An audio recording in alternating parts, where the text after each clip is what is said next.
Hello everyone. आज की इस वीडियो में हम लोग पढ़ेंगे class 11th work power energy का बहुत ही इम्पोर्टेंट क्वेश्चन।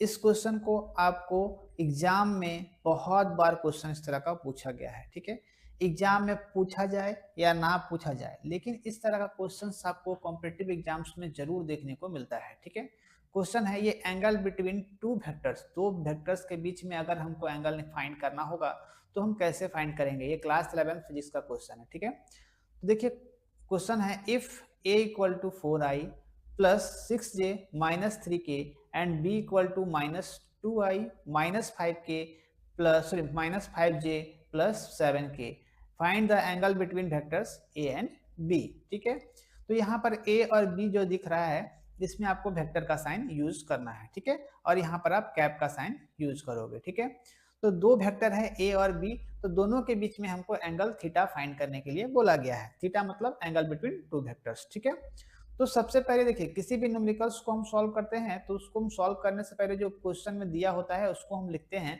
जिससे मेरा 80% काम तो उस क्वेश्चन से ही हो जाता है। ठीक है, दो वेक्टर दिया हुआ है। देखिए जब भी हमको एंगल निकालना हो, थीटा निकालना हो, तो क्या करेंगे, तो इस फॉर्मूले का हम उसमें यूज करेंगे। ठीक है, कॉस थीटा इक्वल्स टू, यहाँ पर थीटा का साइन होगा। ठीक है, थीटा लगाना है आपको, है ना, थीटा का हम लोग यूज करेंगे, है ना। Cos theta equal to A vector, यहाँ पर आप वेक्टर का भी साइन यूज करोगे। ठीक है, दोनों में आपको वेक्टर का साइन यूज करना है, यहाँ भी और यहाँ भी। ठीक है, और नीचे नीचे भी आपको वेक्टर का साइन यूज करना है। Cos theta equal to A dot B by A B, है ना। तो किसका किसका, ए डॉट बी का प्रोडक्ट और ए डॉट बी और ए बी हमको फाइंड करने के लिए पहले करना होगा, तभी हम इस थीटा यहाँ से निकाल सकते हैं। ठीक है, तो इस क्वेश्चन को सॉल्व करने के लिए आपको इतना पता होना चाहिए, जो हम इस दोनों ए और बी से निकालने वाले हैं, जो ए वेक्टर दिया हुआ है, बी वेक्टर दिया हुआ है, उससे हम निकालने वाले हैं। ठीक है, तो formula for angle between two vectors, दो वेक्टर्स के बीच का फॉर्मूला हम कैसे फाइंड करते हैं, तो cos theta equal to A dot B by modulus of A modulus of B. ठीक है, इतना जो यहाँ पर आपको लिखा हुआ है सेम टू सेम यही चीज है, formula for angle between two vector. दो वेक्टर के बीच में हमको अगर एंगल निकालना होगा तो हम इस फॉर्मूले का यूज करेंगे। ठीक है, इस फॉर्मूले का यूज। ठीक है, चलिए तो फर्स्ट स्टेप में हम लोग कुछ क्या करेंगे, फर्स्ट स्टेप में find dot product of A and B. देखिए सबसे पहले हम क्या फाइंड करेंगे, ए डॉट बी, तभी ना हम इस चीज में हम यहाँ वैल्यू पुट कर पाएंगे। तो ए डॉट बी फाइंड करना आपके लिए कोई बड़ी बात नहीं है ना। इससे पिछला क्वेश्चन जो हम लोग फाइंड किए थे ए डॉट बी का, हम लोग डॉट प्रोडक्ट निकाले थे। ठीक है, तो ए डॉट बी का डॉट प्रोडक्ट निकालने के लिए हम लोग क्या करते हैं, A dot B, A dot B, तो यहाँ से आई और आई कंपोनेंट में जो है उसको हम मल्टीप्लाई करेंगे, 4 मल्टीप्लाई माइनस 2, है ना। और आई का कंपोनेंट क्या हो जाएगा आपका 1, तो यहाँ से 4 इंटू माइनस 2, और यहाँ पर आई और आई का कंपोनेंट क्या होगा, आई और आई का डॉट प्रोडक्ट क्या होगा, 1 होगा। तो यहाँ पर 1 को नहीं लिखा गया है, क्योंकि 4 और 2 को जब मल्टीप्लाई करेंगे तो कितना होगा, 8 होगा, लेकिन इसके आगे माइनस है तो माइनस 8, और 1 से मल्टीप्लाई करेंगे तो कोई उसको फर्क नहीं पड़ेगा, 8 ही होगा, इसलिए यहाँ पर 1 को हटा दिया गया है। ठीक है, यहाँ से j का कंपोनेंट क्या है, 6 है, और यहाँ पर j का कंपोनेंट क्या है, -5 है। तो 6 इंटू -5, और j का कंपोनेंट सॉरी डॉट प्रोडक्ट क्या होगा, 1 होगा। ठीक है, प्लस यहाँ से -3, k का कंपोनेंट -3 और माइनस सॉरी यहाँ से क्या होगा +7, तो -3 और +7। ठीक है, यहाँ से -3 और +7 को जब हम मल्टीप्लाई करेंगे तो k और k का डॉट प्रोडक्ट क्या होगा, 1 होगा, जो यहाँ पर 1 आपके पास छिपा हुआ है। ठीक है, किसी भी चीज को अगर हम 1 से मल्टीप्लाई करेंगे तो सेम चीज होगा, इसको इसलिए लिखना जरूरी नहीं है। ठीक है, अब हम क्या करेंगे, A dot B equal to, यहाँ से 4 को -2 से मल्टीप्लाई करेंगे तो -8, यहाँ से देखिए यहाँ ध्यान देना है प्लस है, लेकिन 5 में क्या है, माइनस है, तो माइनस प्लस माइनस, बच्चे यहीं पर कंफ्यूज करते हैं। ठीक है, कि कहाँ पर साइन प्लस करना है, कहाँ पर माइनस करना है, इसको आपको ध्यान से करना है। ये आपके लिए कोई बहुत बड़ा क्वेश्चन नहीं है, लेकिन आपको ध्यान कहाँ रखना है, सिर्फ माइनस और प्लस में। एक माइनस हो गया तो पूरा आपका आंसर गलत हो जाएगा। ठीक है, तो माइनस प्लस में आपको ध्यान देना है। तो जब हम 6 को -5 से मल्टीप्लाई करेंगे तो -30 होगा, वैसे ही -3 को 7 से मल्टीप्लाई करेंगे तो 21, है ना, 7 3 21, लेकिन माइनस तो माइनस लगेगा, क्योंकि माइनस और प्लस माइनस ही होगा। ठीक है, तो जब हम सबको जोड़ेंगे ए डॉट बी का जो वैल्यू होगा मेरा कितना होगा, 50 -59 होगा, है ना, सबको ऐड करेंगे तब। मेरा कितना होगा -59 होगा। ठीक है, यहाँ तक क्लियर हो गया। अब देखिए आपको क्या निकालना है, मॉडुलस ऑफ ए और मॉडुलस ऑफ बी, है ना। Modulus of A modulus of B आपके लिए कोई बड़ी बात नहीं है, इसको आप इजी वे में बना सकते हो। ठीक है, चलिए मॉडुलस ऑफ ए और मॉडुलस ऑफ बी हम कैसे फाइंड करेंगे, है ना। चलिए यहाँ पर आपको अब ध्यान देना है कि मॉडुलस ऑफ ए हम कैसे फाइंड करेंगे। स्टेप नंबर 2, है ना। स्टेप 2 में क्या है, फाइंड मैग्नीट्यूड ऑफ ए।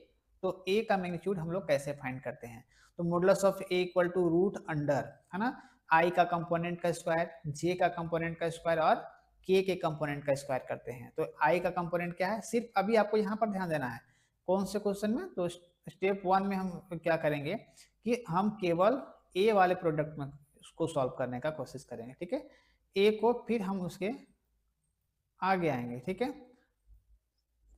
चलिए यहाँ से हम ए वाले में आते हैं। आई का कंपोनेंट 4 का स्क्वायर, जे का कंपोनेंट -6 का स्क्वायर और के का कंपोनेंट -3 का स्क्वायर करेंगे। ये सब कहाँ पर होगा, आपका रूट अंडर में होगा, है ना। सब क्या है आपका रूट में है, रूट अंडर। ठीक है, यहाँ भी आपको रूट लगाना है सब में। ठीक है, पूरे में रूट होगा। ठीक है, अब हम क्या करेंगे कि यहाँ से 4 का स्क्वायर 16 रूट अंडर, है ना, रूट अंडर 16, यहाँ से 6 का स्क्वायर -30 और देखिए जब -3 का स्क्वायर करेंगे तो क्या होगा, 9 होगा, 3 या 9 और ये माइनस का स्क्वायर करेंगे तो प्लस में बदल जाएगा। तो जब हम सबको जोड़ेंगे तो रूट मेरा कितना आएगा, 61 आएगा। ठीक है, ये किसका वैल्यू निकला, रूट मॉडुलस ऑफ ए का वैल्यू निकला। ठीक है, मॉडुलस ऑफ ए का वैल्यू निकल गया। अब हम आते हैं जो अगला स्टेप होगा उसको स्टेप में ध्यान देते हैं। ठीक है, तो यहाँ पर अब आपको क्या करना होगा कि स्टेप 3 में ध्यान देना है कि मॉडुलस ऑफ, सॉरी यहाँ से ये मॉडुलस ऑफ बी, है ना। मॉडुलस ऑफ बी हम कैसे फाइंड करेंगे, जैसा हम पिछला क्वेश्चंस में देखें, पिछला जो स्टेप में देखें मॉडुलस ऑफ ए निकालें, वैसे ही हम यहाँ पर क्या करेंगे, मॉडुलस ऑफ बी मतलब -2 का स्क्वायर, रूट अंडर -2 का स्क्वायर, -5 का स्क्वायर और 7 का स्क्वायर हम करेंगे। ठीक है, तो स्टेप 3 में आपको क्या करना होगा, यहाँ से सबका हम स्क्वायर करेंगे। ठीक है, मॉडुलस ऑफ बी फाइंड करने के लिए रूट अंडर यहाँ से -2 का स्क्वायर प्लस -5 का स्क्वायर प्लस 7 का स्क्वायर, तो यहाँ से 2 का स्क्वायर, लेकिन -2 का स्क्वायर जब हम करेंगे तो +4, क्योंकि माइनस को जब स्क्वायर करते हैं तो प्लस होता है। ठीक है, यहाँ से -5 का स्क्वायर जब हम करेंगे तो 25 और 7 का स्क्वायर करेंगे तो 49, है ना। सब में आपका क्या होगा, यहाँ पर क्या होगा, रूट अंडर में होगा। ठीक है, तो जब हम सबको ऐड करेंगे, देखिए बच्चे यहाँ पर कंफ्यूज करते हैं कि 5 का स्क्वायर किए तो फिर भी यहाँ पर माइनस था तो माइनस यहाँ प्लस क्यों आया, तो यहाँ पर कंफ्यूज नहीं होना है कि -5 का स्क्वायर करेंगे, क्योंकि -5 को जब हम -5 से मल्टीप्लाई करेंगे तो क्या होगा, +5, सॉरी +5, -5 को -5 से अगर हम मल्टीप्लाई करेंगे तो 25 होगा, क्योंकि माइनस माइनस प्लस के साइन में चेंज हो जाएगा, है ना। जब हम सबको जोड़ेंगे तो रूट अंडर कितना आएगा, 78, है ना। देखिए 3 वैल्यू आपको याद रखना है, कौन कौन सा वैल्यू, देखिए पहला जो वैल्यू हम लोग फाइंड किए हैं, ये पहला स्टेप में हम लोग क्या फाइंड किए हैं कि स्टेप 1 में हम लोग a डॉट बी वेक्टर निकाले हैं, सेकेंड स्टेप में हम लोग निकाले हैं 61 जो मॉडुलस ऑफ a है हमारा, है ना, 61, और थर्ड स्टेप में जो हम लोग फाइंड किए हैं वो है 78 मॉडुलस ऑफ b वेक्टर, है ना।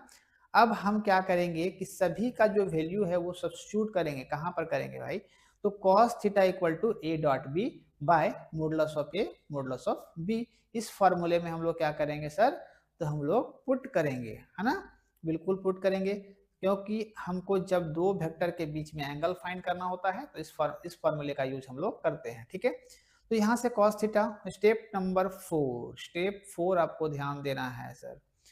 स्टेप 4 में थोड़ा सा आपको ध्यान देना होगा कि यहाँ से cos थीटा, इस इक्वेशन को ध्यान देना है ना, यहाँ से इसको अंडरलाइन करते हैं तब आपको समझ में आएगा इस इक्वेशन में। ठीक है, इस इक्वेशन को ध्यान देना है, इस इक्वेशन को ध्यान देना है। ठीक है, बच्चे कंफ्यूज नहीं करेंगे, कहीं भी दिक्कत होगा तो आप बेझिझक पूछ सकते हो। cos थीटा का वैल्यू यहाँ से cos थीटा, यहाँ से a डॉट बी का वैल्यू कितना आया है, a डॉट बी का वैल्यू -59 आया है, तो -59 पुट कर दिए। देखिए यहाँ पर, सॉरी इस स्टेप में है ना हम लोग, यहाँ पर -59 बाय मॉडुलस ऑफ ए का वैल्यू कितना आया है, रूट अंडर 61, रूट अंडर 61 यहाँ पर पुट हो गया, फिर इंटू यहाँ से modulus of B, modulus of B क्या है मेरा है रूट अंडर 78, तो यहाँ पर रूट अंडर 78 कर दिए, ठीक है।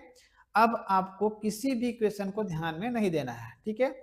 अब आपको आ जाना है थोड़ा सा नीचे, थोड़ा सा नीचे आते हैं तो आपका आंसर कंप्लीट हो जाता है। जैसे कि यहाँ से हम स्टेप 4 और स्टेप 5 को आपको ध्यान में रखना है, ठीक है।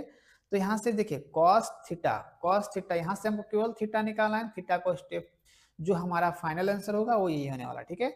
यहाँ से थीटा इक्वल टू यहाँ से थीटा निकालना है ना, थीटा का एंगल को हम ले लिए, यहाँ से कॉस मल्टीप्लाई में है, यहाँ जाएगा तो इक्वल टू के साथ जाएगा तो इनवर्स में कॉस इनवर्स, यहाँ से -59, देखिए बाय में आपका क्या होगा root under 61 into root under 78, दोनों को जब हम मल्टीप्लाई करेंगे तो आएगा रूट अंडर 4758 होगा, ठीक है।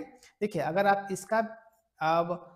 इसका जो और डिटेल आंसर जाना चाहते हो तो इसका जो आंसर होगा वो इक्वल टू यहाँ पर लिख करके आप लोग लिखोगे, इसका जो आंसर है माइनस यहाँ से आपका 0.855 होगा, है ना, 85 जो बुक का आंसर है वो, है ना। अब बाय द वे आप आंसर यहाँ भी छोड़ सकते हो, ठीक है। तो आंसर आपका बुक में जो है वो यहाँ तक है, आप चाहोगे तो आंसर यहाँ भी छोड़ सकते हो, आपका एक भी मार्क्स नहीं कटेगा, ठीक है।